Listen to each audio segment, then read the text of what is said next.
এত এত খড় দিয়ে কি করা হবে, এখন কাকে খাওয়ানো হবে?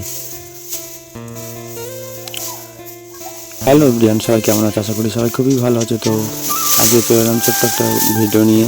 তো কালকে ঠিকঠাক ভিডিও দিতে পারিনি, তাই ভাবলাম আজকে কি ভিডিও করি। তো এখন গরুর ঘাস কাটছি আমি। তো এই দেখো আমাদের গরুর ঘাস কাটা হচ্ছে এখন। তো দেখো কত সুন্দরভাবে ঘাস কাটা হয়। এই যে কাটছি, দেখো কতটা স্পিডে কাটা হচ্ছে ঘাসটা।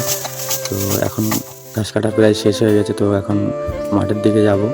মাঠে যে গরুটাকে আনতে হবে, তো গরুটাকে আনতে যাবো এখন। এই সরিয়ে নিচ্ছি বটিটা, এখান থেকে গরুটা এসে খাবে।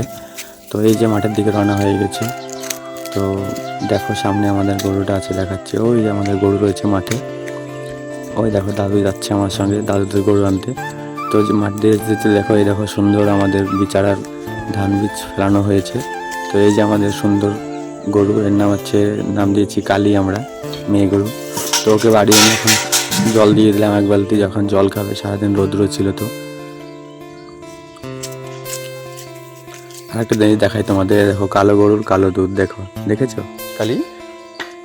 তোর এখন জল খাওয়া শেষ হয়ে গেছে। তো আমি এখন স্নান করে ভাত খেতে বসছি সারাদিন পরে। ডাল, আলু ভাজা, মাছের ঝোল। তো বন্ধুরা, আজকে ভিডিওটা এটুকুই, টাটা।